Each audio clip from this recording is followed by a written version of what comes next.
ప్రభువైన యేసుక్రీస్తు నామములో మీకు అందరికి శుభాభివందనాలు తెలియజేస్తున్నాం. प्रभु जीशुଙ୍କ नामରେ ସମସ୍ତଙ୍କୁ ମଧ୍ୟ ନମସ୍କାର ଜଣାଉଛୁ। ఈ రోజు ఒక ప్రత్యేకమైన వర్తమానాన్ని మనం వినబోతున్నాం. ଆଜି ଗୋଟେ ପ୍ରତ୍ୟେକ ବାକ୍ୟ ଆମେ ଶୁଣିବାକୁ ଯାଉଛୁ। ఈ వర్తమానం చివరి వరకు ఉన్న వారి జీవితాలు దేవుడు జయ జీవితాలు ఇవ్వబోతున్నాడు. এই ବାକ୍ୟ ଶେଷ ପର୍ଯ୍ୟନ୍ତ ଯେ ଶୁଣନ୍ତି ସେମାନଙ୍କ ଜୀବନରେ ଜୟ ହେବ।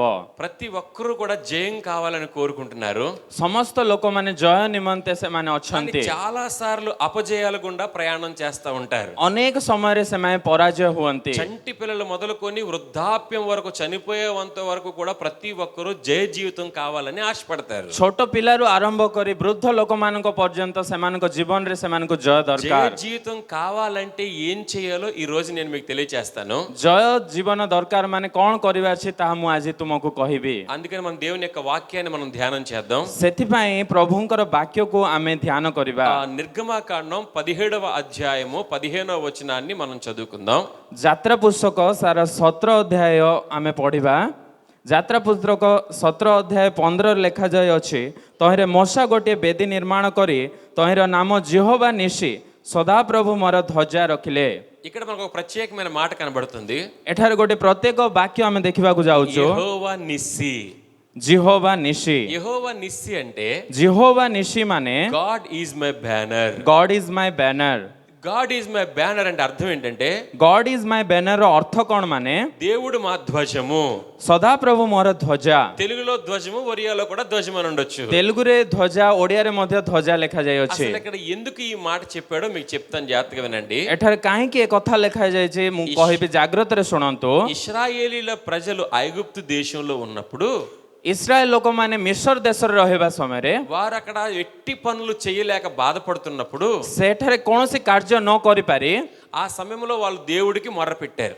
ସେହି ସମୟରେ ସେମାନେ ପ୍ରଭୁଙ୍କୁ ଡାକିଲେ। వారిని ఆ బానిసత్వంలో నుంచి విడిపించడానికి దేవుడు మోషేని పంపించాడు. ସେମାନଙ୍କୁ ଉଦ୍ଧାର କରିବା ନିମନ୍ତେ ମୋଶାଙ୍କୁ ପ୍ରଭୁ ପଠାଇଲେ। మోషే ద్వారా వాళ్ళు ఐగుప్తు బానిసత్వంలో నుంచి విడిపించబడి, ఫరో బానిసత్వం నుంచి విడిపించబడి తిరిగి వస్తున్నారు. ମୋଶାଙ୍କ ଦ୍ୱାରା ମିଶର ଦେଶରେ ସେମାନେ ଫାରୋଙ୍କ ଠାରୁ ଉଦ୍ଧାର ପାଇ ଆସିଲେ। ఎన్నో అద్భుతాలు వాళ్ళ జీవితంలో దేవుడు ସେମାନଙ୍କ జరిగించాడు. ଜୀବନରେ କେତେ ନା ଅଦ୍ଭୁତ କାର୍ଯ୍ୟ ହେଲା, ఎన్నో ఆశ్చర్య కార్యాలు కూడా చేశాడు. କେତେ ନା କ'ଣ ଆଶ୍ଚର୍ଯ୍ୟ କାର୍ଯ୍ୟ ମଧ୍ୟ ହେଲା। అయితే వాళ్ళు వస్తా ఉన్నప్పుడు అమాలేకీయులు వాళ్ళతో యుద్ధం చేయడానికి రెఫీదీం అనే ఊరికి వచ్చారు.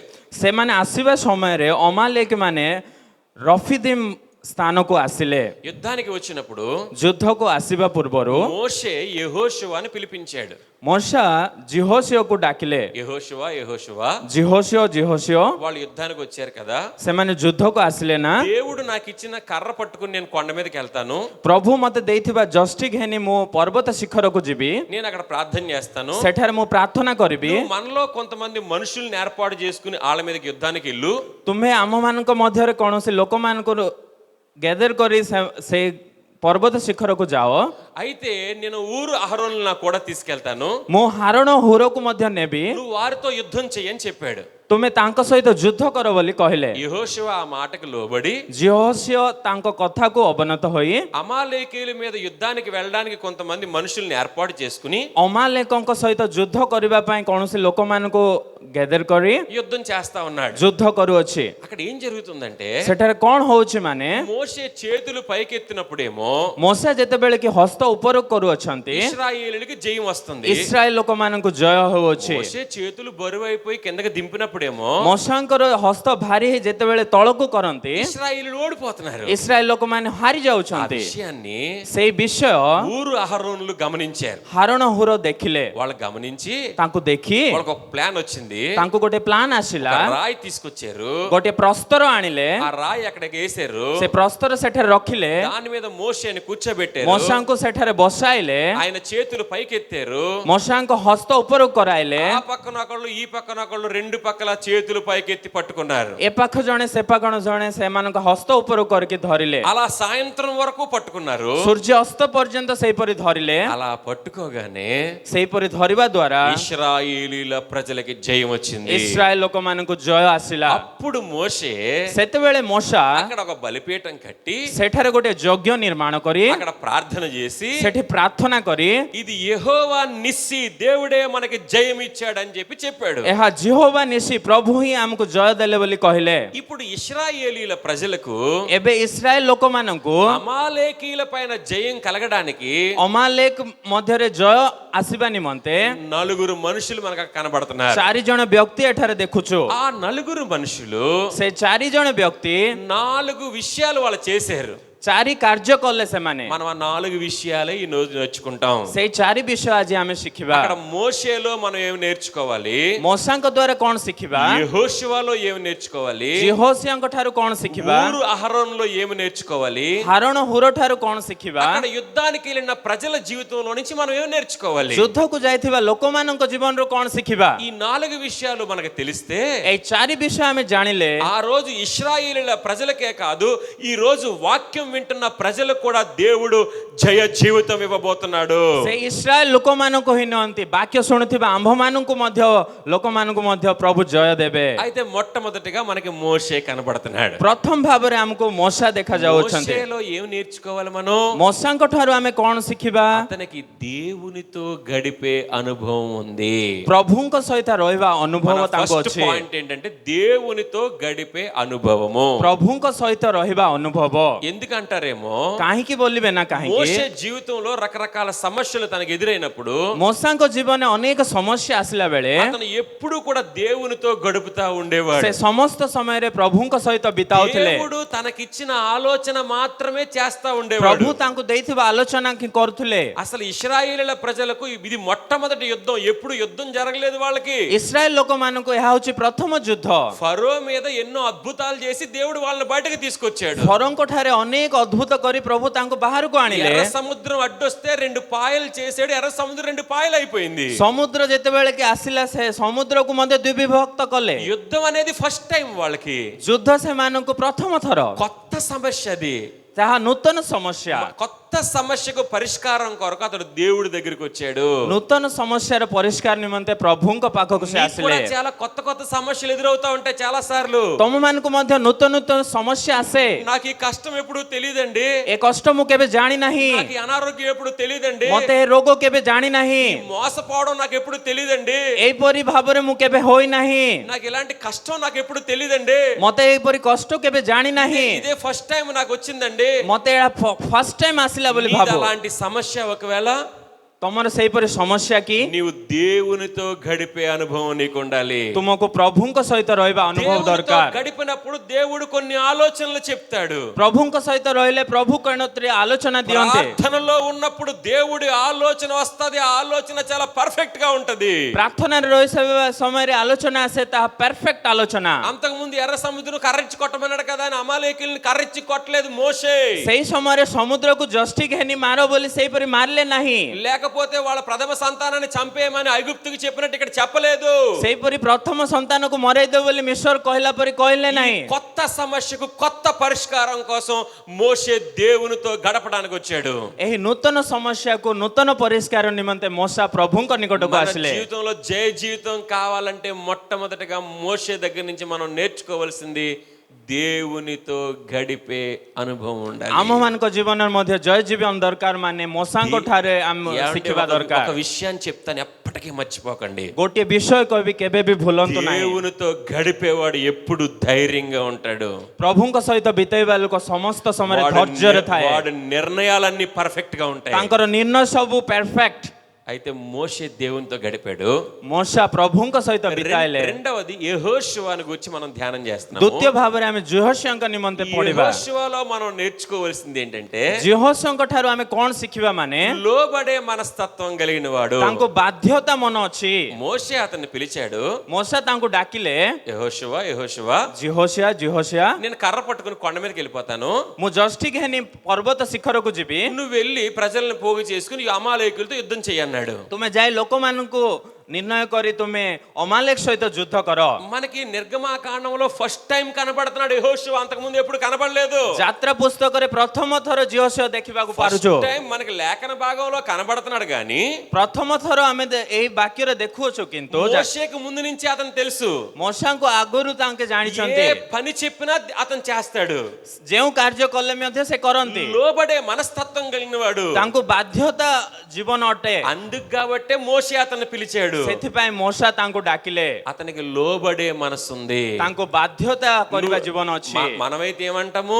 ଆମେ କଣ କହିବା? నువ్వేమో కొండ మీదకి వెళ్ళిపోతావా, ତୁମେ ପର୍ବତ ଶିଖରକୁ ଚାଲିଯିବ କି? మనకేమో యుద్ధం ఎప్పుడు తెలీదా, ଆମେ ଯୁଦ୍ଧ ଜାଣିନୁ କି? మన వాళ్ళు సైనికులు ఎవరు లేరా, ଆମର ଲୋକମାନେ କିଏ ନାହାନ୍ତି କି? ఇప్పుడు ఫ్రెష్ గా నేను మనుషుల్ని ఏర్పాటు చేసుకుని యుద్ధానికి వెళ్ళాలా, ମୁଁ ଲୋକମାନଙ୍କୁ ତିଆରି କରି ଯୁଦ୍ଧକୁ ଯିବି କି? వాళ్ళు నన్ను చంపేస్తే ఏం చేయాలి ସେମାନେ ମତେ ମାରିଦେଲେ ମୁଁ କଣ କରିବି? అని అడగలేదండి. ସେ ସେହିପରି పଚାରିଲେ ନାହିଁ। మోషే చెప్పిన దానికి లోబడ్డాడంతే. ମୋଶା କହିଥିବା କଥାକୁ ସେ ବାଧ୍ୟତା ହେଲେ। యెహోషువకి తెలుసు విజయం ఇచ్చేది దేవుడని. యెహోషువ ଜାଣିଛନ୍ତି ବିଜୟ ଦେବା ପରମେଶ୍ୱର ଅଛନ୍ତି। లోబడితే ఆశీర్వాదం ఉందని యెహోషువకి ବାଧ୍ୟ తెలుసు. ଆଚରଣ କଲେ ଆମକୁ ఆశీర్వాଦ ଅଛି ବୋଲି చాలా ଜାଣିଛନ୍ତି। మంది దైవజనులు చెప్తుంటే వాళ్ళ మాటకు లోబడక సంఘాల్లో వ్యతిరేకత తిరిగి నష్టపోతున్నారు చాలా మంది. ଅନେକ ଲୋକ ଆଜ୍ଞା ମାନେ କହିଲେ ତାଙ୍କ କଥା ନ ଶୁଣି ଆମେ ନଷ୍ଟ ହେଇଯାଉଛୁ। చాలా మంది ఇతరుల నాయకత్వంలో పనిచేయలేకపోతున్నారు చాలా మంది. ଅନେକ ଲୋକ ଅନେକ ଅନ୍ୟ ଲୋକମାନଙ୍କର ନାୟକତ୍ୱରେ ଆମେ କାମ କରିପାରୁନାହୁଁ। యెహోషువ ద్వారా ఇన్ని అద్భుతాలు జరగడానికి గల కారణం ఏంటో తెలుసా? యెహోషువ దేవునికి లోబడ్డాడు.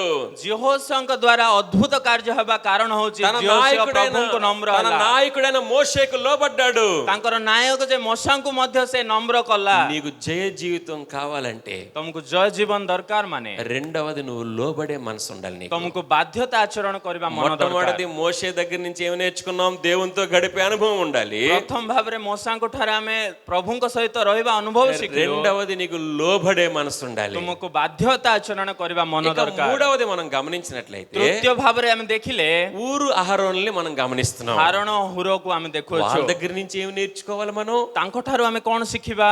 వాళ్ళకి సమయోచితమైన జ్ఞానం ఉంది. ତାଙ୍କୁ ସମୋଚିତ ଜ୍ଞାନ ଅଛି, ଉତ୍ତମ ଜ୍ଞାନ ଅଛି। చేతులు ఎత్తి ప్రార్థన చేస్తున్నాడు, ହସ୍ତ ଉପର କରି ପ୍ରାର୍ଥନା କରୁଅଛନ୍ତି, వారికి జయం వస్తుంది. ତାଙ୍କୁ ଜୟ ଆସୁଅଛି। చేతులు దింపుతుంటే ఓడిపోతున్నాడు. ହସ୍ତ ତଳକୁ କଲେ ସେମାନେ ହାରି ଯାଉଛନ୍ତି। ఇంత దూరంలో నిలబడి ଦୂରରେ ଠିଆ ହୋଇ మోషే నువ్వు చేతులు దింపకు ఓడిపోతున్నావు అని చెప్పలేదు వీళ్ళు. ମୋଶାଙ୍କୁ ତୁମେ ହସ୍ତ ଉତ୍ତର କର, ହସ୍ତ ଉଠାଅ ବୋଲି କହୁନାହାନ୍ତି। పై మాటలు చెప్పలేదు వాళ్ళు. ଉପର ଉପର କଥା କହୁନାହାନ୍ତି। చాలా మంది చాలా సంఘాల్లో విశ్వాసులు పై మాటలు చెప్తారు కానీ పని జరిగించే వాళ్ళు తక్కువ. ଅନେକ ମଣ୍ଡଳୀର ବିଶ୍ୱାସୀ ମାନେ ଉପର ଉପର କଥା କୁହନ୍ତି କିନ୍ତୁ କାର୍ଯ୍ୟ କରନ୍ତି ନାହିଁ। పై మాటలు చెప్తే ఆ సంఘం అభివృద్ధి చెందదు. ଉପର ଉପର କଥା କଲେ ମଣ୍ଡଳୀ ଅଭିବୃଦ୍ଧି ହେବ ఆ ନାହିଁ। సేవకుడు ముందుకు వెళ్ళలేడు. ସେ ସେବକ ଆଗକୁ ଯାଇପାରିବେ ନାହିଁ। పై మాటలు చెప్పేవాడుగా ఉండకూడదు. ତମେ ଉପର ଉପର କଥା କହିବା ଲୋକ ପରି ରହିବା నీకు ନାହିଁ। సమయోచితమైన జ్ఞానం ఉండాలి. ତମକୁ ଉତ୍ତମ ଜ୍ଞାନ, ସମୋଚିତ ଜ୍ଞାନ ରହିବା వాళ్ళకి ఒక ଦରକାର। ఆలోచన వచ్చింది, ତାଙ୍କୁ ଗୋଟେ ଆଲୋଚନା ଆସିଲା, ఓ చేతులు పైకెత్తుంటే జయం వస్తుందిరా, ହସ୍ତ ଉପରକୁ କଲେ ଜୟ ଆସୁଛି, మనం రాయేద్దాం, ଆମେ ଗୋଟେ ପ୍ରସ୍ତର ରଖିବା, మోషేని కూర్చోబెడదాం, ମୋଶାଙ୍କୁ ସେଠାରେ చేతులు ବସାଇବା, పైకెత్తుదాం, ହସ୍ତ ଉପରକୁ କରାଇବା। నువ్వు పక్కన పట్టుకో, నేను పక్కన పట్టుకుంటాను. ତମେ ଗୋଟେ ପଖାର ଧର, ମୁଁ ଗୋଟେ ପଖାର సరే ରଖିବି। అంటే సరే అనుకున్నారు. ହଁ ବୋଲେ వాళ్ళకి సమయోచితమైన జ్ఞానం ఉండడం వల్ల విజయం వచ్చింది ఇశ్రాయేలు ତାଙ୍କୁ ప్రజలకు. ସମୋଚିତ ଜ୍ଞାନ, ଉତ୍ତମ ଜ୍ଞାନ ଥିବା ଯୋଗୁଁ ତାଙ୍କୁ ବିଜୟ ଆସିଲା। మొట్టమొదటిగా విజయం కావాలంటే మోషే ఏం చేశాడు? ପ୍ରଥମ ଭାବରେ ବିଜୟ ଦରକାର, ମାନେ ମୋଶା କଣ କରିଲେ? దేవునితో గడిపాడు. ପ୍ରଭୁଙ୍କ ସହିତ ରହିଲେ। రెండవదిగా విజయం కావాలంటే యెహోషువ ఏం చేశాడు? ଦ୍ୱିତୀୟ ଭାବରେ ବିଜୟ ଦରକାର, ମାନେ ଝିଅସିଆ କଣ କଲେ? లోబడ్డాడు. ସେ ନମ୍ର ହେଲେ, ବାଧ୍ୟ మూడవదిగా ହେଲେ। విజయం కావాలంటే ఊరు అహరోనులు ఏం చేశారు? ତୃତୀୟରେ ବିଜୟ ଦରକାର, ମାନେ ହରଣ ହୁର କଣ କଲେ? సమయోచితమైన జ్ఞానం కలిగి ఉన్నారు. ଉତ୍ତମ ଜ୍ଞାନ ସେମାନଙ୍କୁ ଆସିଲା। ఇక నాలుగవది, ଚତୁର୍ଥ ଭାବରେ అక్కడ ఉన్నటువంటి యుద్ధానికి ఏర్పాటు చేయబడినటువంటి ప్రజలు. ସେଠାରେ ରହିଥିବା ଲୋକମାନେ యెహోషువ పిలిచాడు, మనం యుద్ధానికి వెళ్ళాలి రండి అని. ଝିଅସିଆ ଡାକିଲେ ଯୁଦ୍ଧକୁ ଯିବାର ଅଛି, ଆସ ବୋଲି। కొంచెం బలంగా ఉన్న వాళ్ళని పిలుచుంటాడు నాకు తెలిసి యుద్ధానికి వెళ్ళడానికి. ବଳବାନ ଲୋକକୁ ସେ ଡାକି ପାଇପାରନ୍ତି। అంతకు ముందు ఇశ్రాయేల్ ప్రజలకు సైనికులు ఎవరేమీ లేరు. ఫస్ట్ టైం యుద్ధం ఇది. ପ୍ରଥମ ଥର ఇశ్రాయేଲ ଲୋକମାନଙ୍କୁ କୌଣସି ସୈନିକ అంతకు ନଥିଲେ। ముందు శత్రువులు ఎవరి దగ్గర రాలేదు వాళ్ళ దగ్గరికి. ପ୍ରଥମେ ଶତ୍ରୁ ମାନେ ଆସିନଥିଲେ, వచ్చిన దేవుడే చూసుకున్నాడు. ଆସିଲେ ମଧ୍ୟ ପ୍ରଭୁ ହିଁ ତାହା ఇప్పుడు ଦେଖିଲେ। స్వయంగా స్వయంగా యుద్ధానికి వెళ్తున్నారు. ବର୍ତ୍ତମାନ ସ୍ୱୟଂ ଭାବରେ ସେମାନେ ଯାଉଛନ୍ତି। వాళ్ళందరినీ బలమైన వాళ్ళని పిలిచేసరికి ବଲବାନ ଲୋକମାନଙ୍କୁ ଡାକି వచ్చారు వాళ్ళు. ସେମାନେ ଆସିଲେ। వాళ్ళకి ఏముందో తెలుసండి, ତାଙ୍କୁ କଣ ଅଛି ଜାଣନ୍ତି? ఐక్యత ఉంది. ଏକତା ଅଛି। వాళ్ళందరికీ మోషేకి ఐక్యత ఉంది, ସେମାନଙ୍କ ସମସ୍ତଙ୍କୁ ମୋଶାଙ୍କୁ ମଧ୍ୟ ଏକତା ଅଛି। మోషేకి యెహోషువకి ఐక్యత ఉంది, ମୋଶାକୁ ଜିହୋଶିଆକୁ ଏକତା ଅଛି। యెహోషువకి అక్కడ ఉన్న ప్రజలకి ఐక్యత ఉంది, ଜିହୋଶିଆକୁ ସେଥିରେ ରହୁଥିବା ଲୋକମାନଙ୍କୁ ମଧ୍ୟ ଏକତା ଅଛି। మోషేకి ఊరు అహరోనులకి ఐక్యత ఉంది. ମୋଶାକୁ ହାରହରଣକୁ ମଧ୍ୟ ଏକତା ଅଛି। వాళ్ళలో ఐక్యత ఉండడం వల్ల వాళ్ళకి జయం వచ్చింది. ସେମାନଙ୍କ ମଧ୍ୟରେ ଏକତା ଥିବାରୁ ତାଙ୍କୁ ଜୟ ଆସିଲା। చాలా మంది మాకు జయం రావట్లేదండి అనే కారణం ఏంటో చెప్పాలా? ଅନେକ ଲୋକ ବୋଲୁଛନ୍ତି ଆମକୁ ଜୟ ନାହିଁ ତା କାରଣ କଣ? నీ కుటుంబంలో ఐక్యత లేకపోవడం ତୁମ వల్ల, ପରିବାରରେ ଏକତା నీ ନାହିଁ, మనసులో సమాధానం లేకపోవడం వల్ల, ତୁମ ମନରେ ସମାଧାନ ନାହିଁ, ఇతరులతో నువ్వు ఐక్యత లేకపోవడం వల్ల, ଅନ୍ୟ ସହିତ ତୁମେ ଏକତାରେ నీకు ନହୁଁ, నువ్వే గొప్ప అనుకోవడం వల్ల, ତୁମକୁ ତୁମେ ହିଁ ବଡ ବୋଲି ଭାବୁଅଛ, అతనేమో కొండ మీద ఉంటాడా నేనేమో కింద యుద్ధం చేయాలి అనుకోవడం వల్ల, ସେ ପର୍ବତ ଶିଖର ରହିବ ମୁଁ ତଳେ ରହିକି ଯୁଦ୍ଧ କରିବି କି? నీ జీవితంలో జయ జీవితం కావాలా? ତୁମ ଜୀବନରେ ଜୟ ଜୀବନ ଦରକାର। ମାନେ మోషేలాగా దేవునితో గడుపు, ମୋଶାଙ୍କ ପରି ପ୍ରଭୁଙ୍କ ସହିତ ରୁହ, యెహోషువ లాగా దేవునికి లోబడు, మోషే నాయకుడికి లోబడు, నీ సేవకుడికి ଜିହୋଶିଆଙ୍କ లోబడు. ପରି ବାଧ୍ୟ ଆଚରଣ କର। నీ సేవకుని కూడా నువ్వు లోబడాలి. ତୁମର ପାଷ୍ଟର ଆଜ୍ଞାଙ୍କୁ ମଧ୍ୟ ତୁମେ ନମ୍ର ଆଚରଣ କର। ఎవరైతే నీ సంఘ కాపరో ఆ కాపరికి నువ్వు లోబడాలి. ତୁମ ପାଳକ ଆଜ୍ଞାଙ୍କୁ ମଧ୍ୟ ତୁମେ ବାଧ୍ୟତା ହେବାର ଅଛି।